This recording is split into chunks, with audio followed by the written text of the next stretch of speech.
Story RH, le podcast RH qui ne vous raconte pas d'histoire. Bienvenue à toutes, bienvenue à tous. History is made of stories. Dans cet épisode, nous allons voir en quoi les questions de gouvernance et d'autonomie sont clés en matière d'agilité collective. Ah, ce discours sur l'agilité. Se transformer pour devenir agile. Avec, en bruit de fond, les intérêts des marchands en tout genre. Et cette promesse aussi utopique qu'erronée d'un digital source de toutes les vertus. Comme s'il suffisait de s'inspirer des méthodes agiles en matière de développement informatique pour résoudre l'éternelle question d'un modèle d'organisation taylorien qui manque de souplesse quand il s'agit de s'adapter rapidement à un contexte qui change. Mais alors, au-delà de ce discours techno-marketing, pourquoi les questions de gouvernance et d'autonomie sont-elles déterminantes dans cette quête d'adaptation permanente ? Agilité, gouvernance et autonomie, c'est quoi l'histoire ? Revenons à la finalité. Ce qu'on entend ici derrière ce mot contemporain d'agilité, en vérité, ce n'est rien d'autre que la capacité d'adaptation constante et rapide aux changements auxquels on est confronté. En d'autres termes, l'agilité, c'est une forme de transformation permanente. Oui, mais c'est quoi, s'adapter en continu ? Qu'est-ce que cela signifie concrètement ?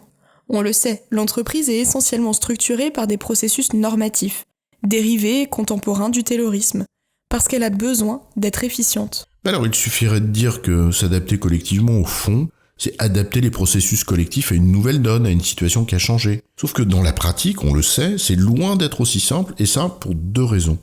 D'abord parce que les processus ne sont pas toujours adaptés aux situations réelles sur le terrain, parce que trop silotés et parfois conçus hors sol, et parce que la réalité des situations de travail est rarement conforme à l'idée qu'on s'en fait quand on n'est pas sur le terrain. Et puis quand bien même le soit-il, à l'instant T, il faut du temps pour réviser un processus, surtout dans une entreprise de taille importante. Or, si les changements sont incessants, ils sont aussi parfois rapides et brutaux, et ce qui ne laisse pas suffisamment de temps pour repenser la grosse mécanique.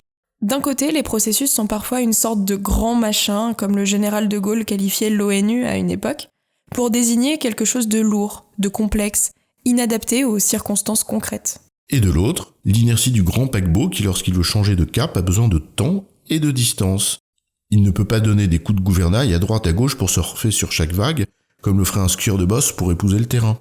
Alors il ne reste qu'une option, adapter la norme au contexte en temps le plus réel possible. Et cela prend deux grandes dimensions. D'une part, des décisions collectives prises au plus près du terrain, et d'autre part, des décisions individuelles pour ajuster le travail prescrit à ce qu'exige la situation. La première dimension, ça correspond à une décentralisation des centres de décision collective.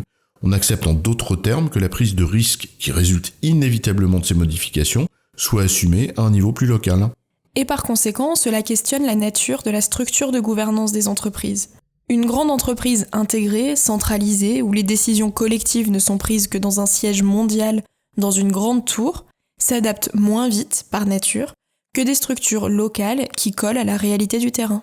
Prenons un exemple simple pendant la crise de la Covid, quand le gouvernement décrétait à 20h le lundi que dès le lendemain, on pouvait rouvrir tel ou tel rayon de produits non essentiels. Et bien le lendemain, t'as les magasins qui sont prêts dès l'ouverture et ceux qui mettent plus de temps pour réagir. Entre les deux, c'est du chiffre d'affaires en plus ou en moins. On imagine bien alors que le temps d'adaptation est plus long quand il faut cascader une longue chaîne hiérarchique dans un groupe centralisé. Sauf à y aller à marche forcée, mais alors il y a nécessairement des dégâts collatéraux, comme des RPS par exemple. En un mot, s'adapter à des conditions qui changent vite et fort, ça passe d'abord par des décisions au plus près du terrain, et ça invite à interroger les modes de gouvernance et les processus de décision. Mais au-delà de ces décisions collectives, il y a aussi la seconde dimension, celle de l'initiative individuelle. On l'a vu là aussi pendant la crise sanitaire.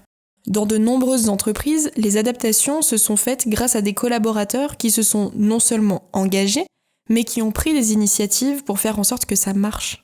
Absolument, et force est de constater que dans beaucoup de cas, ça a marché grâce à eux, grâce à ce formidable engagement des gens qui au fond aiment bien faire leur travail, y compris quand il faut prendre des risques pour ne pas appliquer la norme, le processus, le travail prescrit à la lettre. En un mot, parfois l'initiative, c'est contourner des instructions pour une bonne cause. C'est là où deux cas de figure se présentent. Soit on autorise les collaborateurs à prendre une initiative en leur donnant une certaine marge de manœuvre, ou à l'inverse, on ne l'accepte pas. Et dans ce cas, ils n'ont pas d'autre choix que de ne rien faire, mais ça ne résout pas le problème, ou de contourner les instructions, mais ça les expose. Et dans les deux cas, ils ont mal au ventre, soit parce qu'ils ne peuvent pas bien faire leur travail, soit parce qu'ils sont obligés de tricher. En d'autres termes, la clé, c'est de leur laisser une part d'initiative, mais dans un cadre donné. Et c'est précisément ce qu'on appelle l'autonomie. Une liberté dans un cadre donné.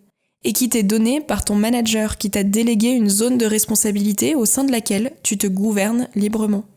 Autonomie et délégation, les principes de base du management, vieux comme le monde, principes qu'on a peut-être réduits à peau de chagrin dans certaines entreprises qui ont poussé le modèle taylorien à son paroxysme, mais principes dont on redécouvre désormais la nécessité à mesure qu'on a besoin d'être collectivement agile. En résumé, l'agilité, c'est la capacité d'adaptation rapide et constante d'une entreprise. Cela dépend de sa capacité à prendre des décisions collectives au plus près du terrain et des événements, et de permettre des initiatives individuelles encadrées. L'agilité est donc une question de gouvernance et d'autonomie. J'ai bon, chef ? Oui, tu as bon, mais on va pas en faire toute une histoire. Story RH, le podcast RH qui ne vous raconte pas d'histoire. Retrouvez tous les épisodes sur storyrh.fr.